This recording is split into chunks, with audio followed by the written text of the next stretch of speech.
I got so much motherfucking design on right now. Break it down, bring it back, make it clap. I got 3 old thoughts, new block, wear that thing. Bitches on my line, and you know. Halo semuanya, balik lagi sama aku Mutia Afifah. Kali ini kita akan lanjut ke bab 12, yaitu tentang kepemimpinan sekolah efektif. Konsep dari kepemimpinan atau leadership ini memiliki peran penting dalam lembaga pendidikan. Kepemimpinan di lembaga pendidikan melibatkan kemampuan kepala sekolah dalam mendorong kinerja para guru dengan sikap yang bersahabat, perhatian, dan penuh pertimbangan terhadap individu maupun kelompok guru. Kepemimpinan juga merupakan fungsi manajemen yang penting untuk mencapai tujuan organisasi secara efektif dan efisien. Beberapa pendapat para ahli mengenai kepemimpinan, yaitu antara lain, yang pertama menurut Siagian pada 1986, ia menyatakan bahwa kepemimpinan merupakan motor penggerak bagi sumber daya dan alat yang tersedia dalam suatu organisasi. Yang kedua menurut Terry pada 1986, ia mengatakan bahwa kepemimpinan adalah hubungan antara pemimpin yang mempengaruhi orang lain secara sadar dalam mencapai tujuan yang diinginkan. Lalu ada juga menurut Suprayogo pada 2010, ia menjelaskan bahwa kepemimpinan adalah proses memengaruhi individu atau kelompok orang untuk bekerja sama tanpa paksaan dalam mencapai tujuan organisasi. Ada juga dari Andang pada 2014, ia menyebutkan kepemimpinan sebagai proses memengaruhi individu atau kelompok orang untuk bekerja sama tanpa paksaan dalam mencapai tujuan organisasi dengan fokus pada mengarahkan dan memengaruhi aktivitas anggota organisasi. Kepemimpinan melibatkan pemimpin yang dipimpin, proses mempengaruhi, dan tujuan yang ingin dicapai.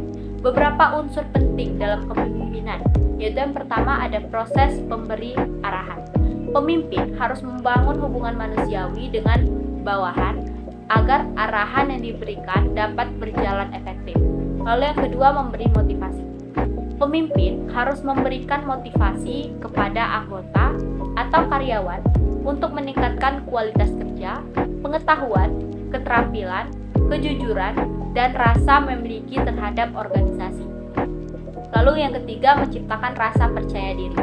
Pemimpin harus mengembangkan rasa percaya diri anggota tim untuk meningkatkan kemampuan kepemimpinan. Selanjutnya yaitu mempengaruhi dan menggerakkan. Pemimpin harus mampu mempengaruhi anggota tim untuk melakukan tindakan positif dan menggerakkan perubahan yang bermanfaat dalam organisasi. Untuk menjadi seorang pemimpin, seseorang perlu memiliki pengikut atau anggota. Dalam mencari pengikut, perhatian harus diberikan pada pemenuhan kebutuhan individu melalui hubungan dengan orang lain atau kelompok. Seseorang akan bergabung dalam kelompok jika melihat ada sarana untuk memenuhi kebutuhan mereka, dan mereka menerima pengaruh seorang pemimpin jika melihatnya sebagai seseorang yang dapat memenuhi kebutuhan mereka. Dalam konteks kepala sekolah, kepemimpinan efektif adalah kemampuan untuk memberdayakan potensi yang ada di sekolah, sehingga secara optimal guru, staf, pegawai lainnya terlibat dalam mencapai tujuan dan sasaran sekolah yang telah ditetapkan. Kesimpulannya, kepemimpinan dalam lembaga pendidikan melibatkan proses mempengaruhi dan memotivasi individu atau kelompok untuk mencapai tujuan organisasi. Kepala sekolah yang efektif adalah pemimpin yang mampu memberdayakan potensi di sekolah dengan baik dan mendorong partisipasi semua anggota dalam pencapaian tujuan sekolah. Selanjutnya, faktor yang mempengaruhi perilaku kepemimpinan. Menurut Asmendri, perilaku seorang pemimpin dalam melaksanakan tugas dipengaruhi oleh faktor-faktor berikut. Yang pertama, faktor internal. Pengertian tentang kepemimpinan, nilai atau hal yang dikejar dalam kepemimpinan, cara seseorang menduduki posisi kepemimpinan, pengalaman dalam kepemimpinan, pandangan seseorang tentang manusia. Lalu yang kedua, faktor kelompok yang dipimpin, yaitu karena kebantakan kelompok, kekompakan kelompok, latar belakang pendidikan dan pengalaman kelompok, latar belakang sosial budaya kelompok. Yang ketiga, faktor lembaga yang dipimpin. Itu bisa jadi karena jenis dan tujuan sekolah. kedua kurikulum yang diterapkan. Lalu yang keempat, faktor-faktor legal, yaitu meliputi peraturan-peraturan formal dari instansi struktur di atasnya. Lalu yang kelima, faktor lingkungan sosial, yaitu keadaan masyarakat sekitarnya, termasuk ekonomi dan pandangan masyarakat terhadap pendidikan. Yang keenam, faktor perubahan dan pembaharuan dalam teori dan bidang pendidikan, seperti perubahan kurikulum dan kemajuan iptek. Ini adalah faktor-faktor yang dapat mempengaruhi perilaku seorang pemimpin dalam melaksanakan tugasnya. Selanjutnya, teori kepemimpinan. Teori-teori kepemimpinan yang umumnya digunakan untuk menjelaskan faktor-faktor yang mempengaruhi kepemimpinan atau bakat alami seorang pemimpin adalah sebagai berikut. Yang pertama, teori orang terkemuka atau great man theory. Teori ini mengemukakan bahwa kepemimpinan terletak pada sifat-sifat yang dimiliki pemimpin yang luar biasa sejak lahir. Kepemimpinan dianggap sebagai warisan yang melekat pada individu tertentu. Yang kedua, teori lingkungan atau environmental theory. Teori ini menyatakan bahwa kepemimpinan dipengaruhi oleh faktor lingkungan, waktu, tempat, dan situasi. Seseorang menjadi pemimpin karena berada dalam lingkungan sosial tertentu dan memanfaatkan situasi dan kondisi sosial untuk mengatasi masalah-masalah yang timbul. Yang ketiga, teori pribadi dan situasi atau personal situation theory. Teori ini menggabungkan kedua teori sebelumnya.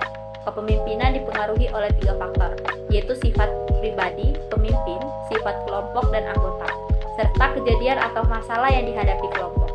Seseorang akan berhasil sebagai pemimpin jika memiliki bakat kepemimpinan sejak lahir dan mengembangkannya melalui pendidikan, pelatihan, dan pengembangan.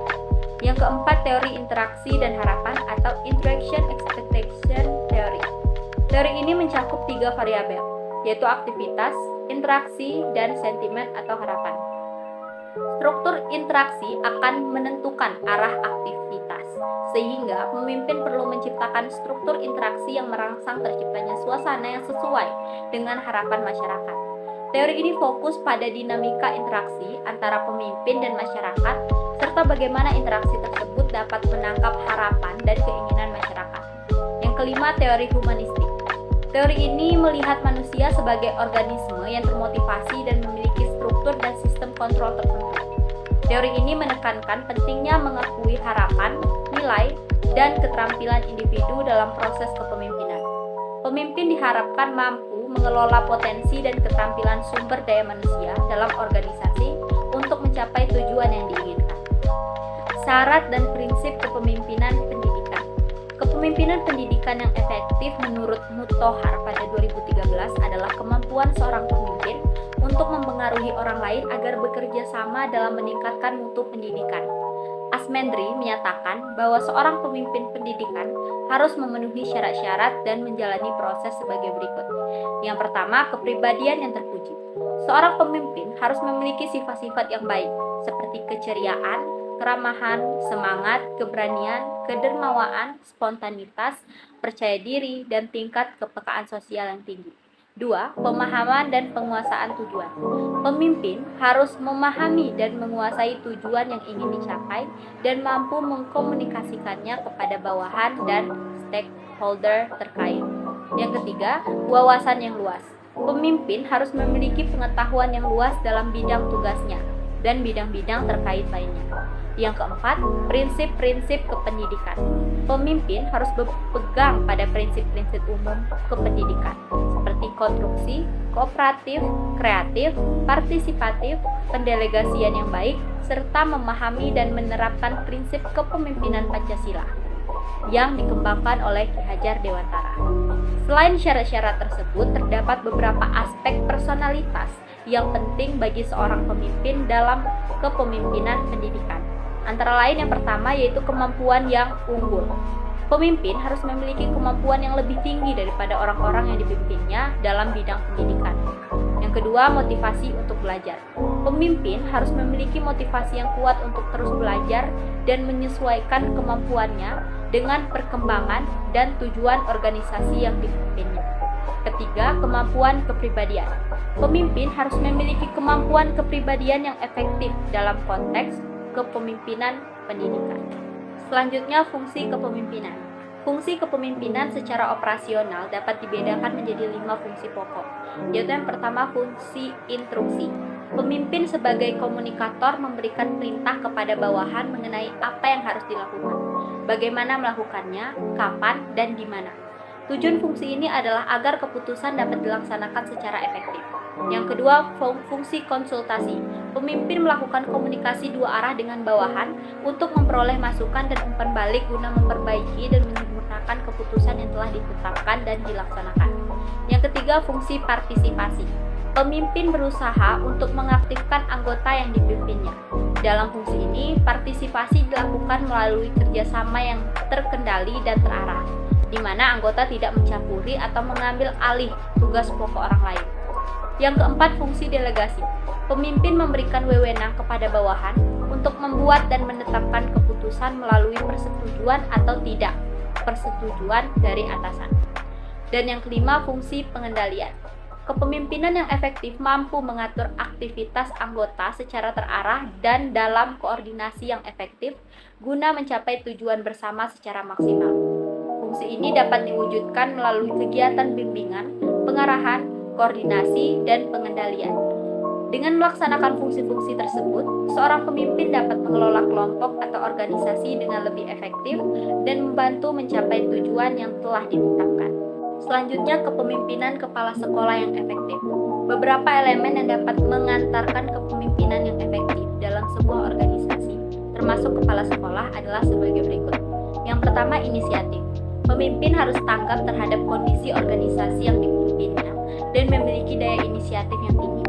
Hal ini memungkinkan pemimpin untuk membuat keputusan tentang kebijakan yang perlu diambil untuk kelangsungan organisasi ke depan. Yang kedua, penelitian. Seorang pemimpin harus memiliki informasi yang komprehensif tentang tanggung jawabnya. Ini melibatkan kekuatan untuk melakukan penelitian dan analisis data guna membuat keputusan yang tepat terkait dengan masalah-masalah yang dihadapi. Yang ketiga, dukungan. Dukungan dari anggota kelompok sangat penting dalam kepemimpinan. Pemimpin yang mendapatkan dukungan maksimal dari kelompoknya akan merasa lebih percaya diri dalam tindakan dan kebijakan yang diambil. Lalu yang keempat, pemecahan konflik. Pemimpin harus memiliki kemampuan untuk memecahkan masalah dan konflik dalam organisasi, baik yang bersifat internal maupun eksternal. Kemampuan ini akan membantu menjaga kelancaran kepemimpinan dan mencapai solusi terbaik untuk permasalahan yang dihadapi. Lalu yang kelima, pengambilan keputusan. Pemimpin harus memiliki kemampuan dalam mengambil keputusan yang terbaik untuk organisasi dan kepemimpinannya. Keputusan yang baik adalah yang tidak mengecewakan dan membuat orang lain frustasi. Yang keenam, kritik. Seorang pemimpin harus memiliki jiwa kritis dalam menjalankan organisasi.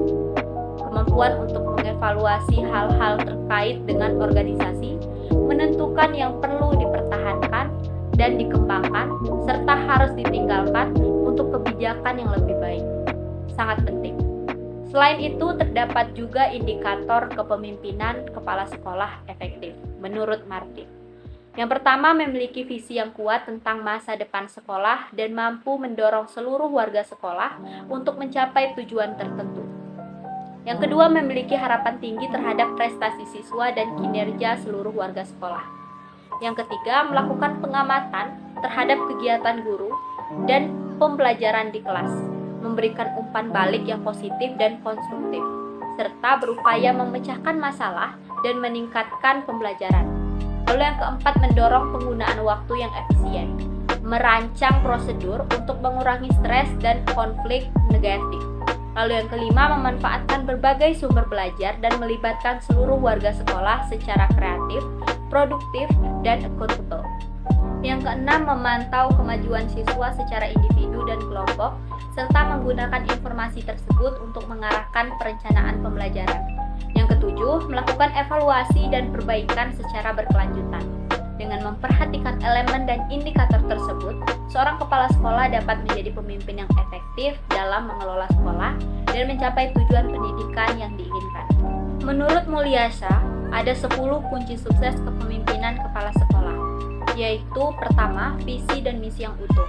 kedua tanggung jawab, ketiga keteladanan, keempat memberdayakan staf, kelima mendengarkan orang lain, keenam memberikan layanan prima, ketujuh mengembangkan orang lain, kedelapan memberdayakan sekolah, kesembilan fokus pada peserta didik, dan yang kesepuluh manajemen yang mengutamakan praktik. Menurut Rifai pada 2007, langkah-langkah strategis kepemimpinan dalam mendorong karyawan, yaitu yang pertama, menunjukkan sikap positif dan menghindari kritik yang merendahkan. Kedua, memberikan waktu khusus untuk berinteraksi dengan bawahan. Ketiga, mengenali minat dan bakat karyawan. Keempat, bertindak sopan dan diplomatis. Kelima, membangun rasa percaya diri pada bawahan. Keenam, memberikan bantuan jika diperlukan. Ketujuh, menyediakan bantuan personal. Dalam memimpin, hal-hal yang perlu diperhatikan yaitu yang pertama, mengenal diri sendiri. Kedua, mengenali situasi yang dihadapi. Ketiga, memilih gaya kepemimpinan yang sesuai dengan situasi. Yang keempat, memenuhi kebutuhan tugas. Yang kelima, memenuhi kebutuhan kelompok. Lalu yang keenam, memenuhi kebutuhan individu. Menurut Asmendri, terdapat 4 gaya kepemimpinan yang dapat dijelaskan sebagai berikut. Yang pertama, tipe otoriter. Pemimpin dengan gaya ini membuat keputusan sendiri karena memiliki kekuasaan yang terpusat pada dirinya. Ia mengambil tanggung jawab dan wewenang penuh. Gaya kepemimpinan ini didasarkan pada asumsi bahwa semua aktivitas dalam organisasi akan berjalan dengan baik dan mencapai tujuan jika diputuskan oleh pemimpin. Pemimpin ini cenderung menjadi penguasa tunggal yang tidak melibatkan bawahan dalam pengambilan keputusan dan tidak menghargai pendapat, ide, dan inspirasi bawahan. Yang kedua, demokratis. Pemimpin dengan gaya ini melakukan konsultasi dengan kelompok mengenai masalah yang relevan dan memungkinkan anggota kelompok untuk berkontribusi. Pemimpin berusaha melibatkan kelompok dalam pengambilan keputusan, menghargai inisiatif, pendapat, dan ide dari anggota kelompok. Pemimpin ini lebih memprioritaskan kepentingan bersama daripada kepentingan individu. Pendelegasian wewenang dan tanggung jawab sering terjadi, dan keputusan diambil melalui musyawarah. Yang ketiga, kendali bebas, yaitu pemimpin dengan gaya ini memberikan kebebasan kepada bawahan. Kelompok diizinkan untuk mengembangkan tujuan mereka sendiri dan memecahkan masalah secara mandiri. Pengarahan dari pemimpin sangat sedikit atau bahkan tidak ada sama sekali. Pada tipe ini, pemimpin tampaknya tidak melaksanakan fungsi kepemimpinan dan sifat kepemimpinannya tidak terlihat secara jelas. Yang keempat, tipe pseudo-demokratis. Tipe ini juga dikenal sebagai tipe demokratis semu. Pemimpin dengan tipe ini tampaknya memiliki gaya kepemimpinan yang demokratis, tetapi sebenarnya tindakannya otoriter atau absolut. Harsey dan Blanchard menyatakan bahwa gaya kepemimpinan yang paling efektif adalah yang disesuaikan dengan tingkat kedewasaan atau kematangan bawahan.